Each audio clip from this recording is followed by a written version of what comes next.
4,000 years ago, in the cradle of civilization, the mighty King Gilgamesh built the great city of Uruk.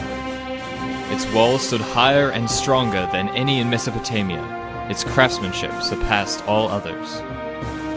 And at the base of its gates, at the foundation of the city walls, there lies a stone of lapis lazuli. It is here that the story of Gilgamesh is carved. Gilgamesh, 1/3 human and 2/3 god, the strongest superhuman that ever existed. It was he who in his glory built the great walls of Uruk to keep his people safe from outside forces, but not from himself. He oppresses his people, and so they cry out to the sky god Anu. In response, Anu creates the wild man, Enkidu, to plague Gilgamesh's city. The wild man begins to attack the shepherds, killing their livestock and depriving them of food. Complaints are brought before Gilgamesh, and the great king sends Shamhat, a temple harlot, to seduce Enkidu. In his wisdom, Gilgamesh knows that bodily contact between the two will tame the wild man, and he will lose his savagery. Upon their return to Uruk, Shamhat and Enkidu find Gilgamesh attending a wedding. He demands that as king it is his right to be first to sleep with the bride. Enkidu is outraged and challenges Gilgamesh to a test of strength. Should Gilgamesh be unable to pass Enkidu and enter the temple, then he must give up his right.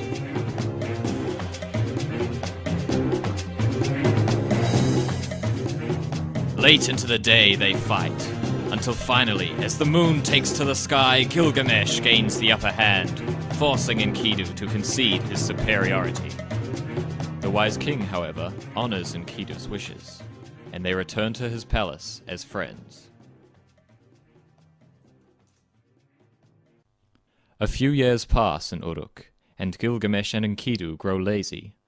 So the king proposes a great adventure to the southern cedar forests, to slay the demon Humbaba and cut down his trees.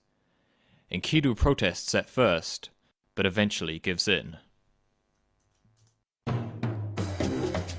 The journey through the deserts are harsh, but the warriors travel on.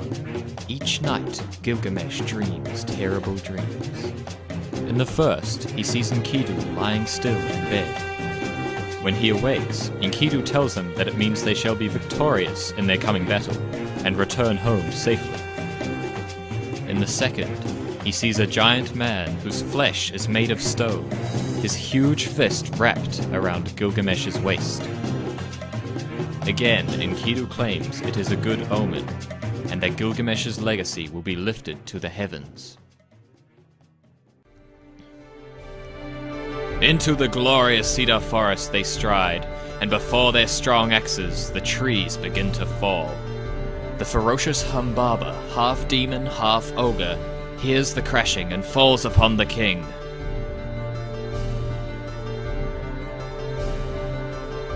Finally, the killing blow is dealt. From the tallest tree in the forest, Gilgamesh and Enkidu cut a mighty gate for the walls of Uruk. They build rafts from the remaining trees and float down the Euphrates River to their city.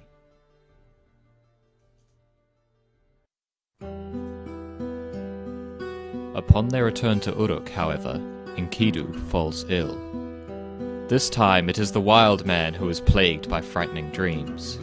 He finds himself in the House of Dust, surrounded by the shadows of his ancestors. The spirit of Humbaba appears and curses Enkidu. Sitting at his bedside, Gilgamesh listens as his friend describes the netherworld.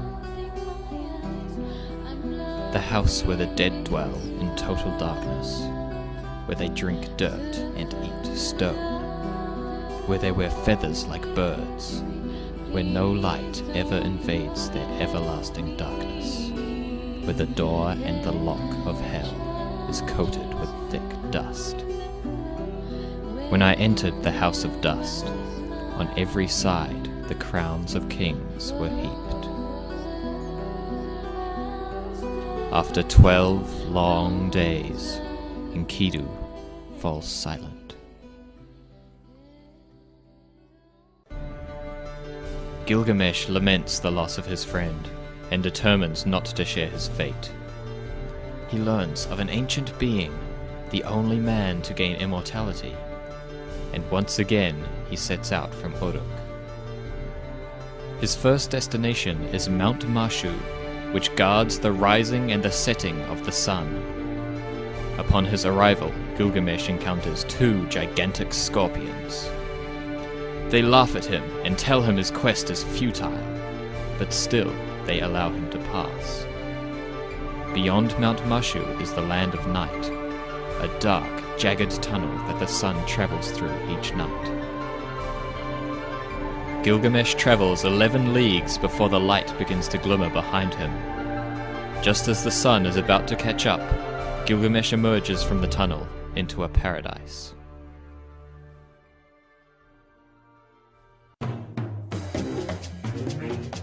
From atop a hill overlooking the waters of death, Gilgamesh sees the boat that will carry him to his final destination. But blocking his path are two huge stone creatures sleeping on the shore.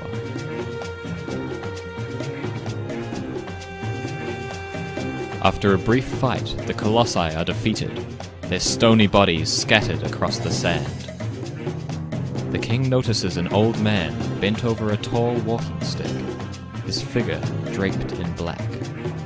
The man introduces himself as Urshanabi, the boatman, and scolds Gilgamesh for killing the giants, who are the only creatures capable of touching the waters of death. 300 trees are demanded of Gilgamesh, and from these trees 1,000 oars, for each one will dissolve upon contact with the water. Gilgamesh sets to work, and by the next morning the oars are complete. Urshanabi pushes the boat out into the waters, and the pair are soon encompassed by mist and shadow. The voyage is long, and the king asks Urshanabi about the Ancient One.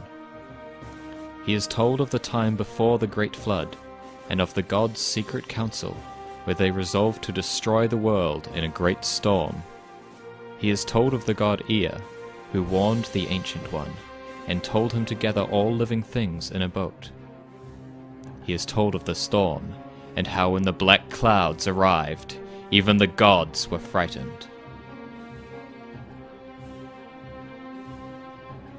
As the boatman's story comes to an end, the bottom of the boat hits soft sand.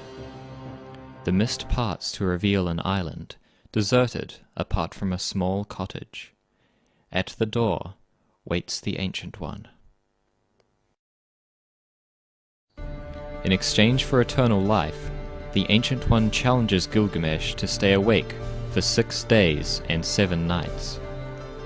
But as soon as he finishes speaking, Gilgamesh falls to the ground in a deep sleep. The Ancient One goes inside and asks his wife to bake a loaf of bread for each day the king sleeps. Time passes, and when Gilgamesh awakes, he denies sleeping. The Ancient One shows him the loaves of bread laid out before him, each in its own state of decay. Gilgamesh is distraught, his opportunity for immortality lost. He begs the Ancient One for another chance.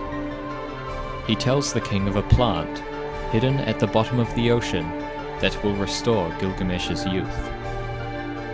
Back the king travels, across the waters of death, through paradise and to the land of night. He ties stones to his feet, and marches down into the depths of the ocean. He emerges hours later with the plant, and collapses on the shore. While he sleeps, a snake moves down from the dunes and eats the plant. Its skin is shed and its body revitalized. When Gilgamesh awakes, he sees the snake reborn and knows his hope is lost.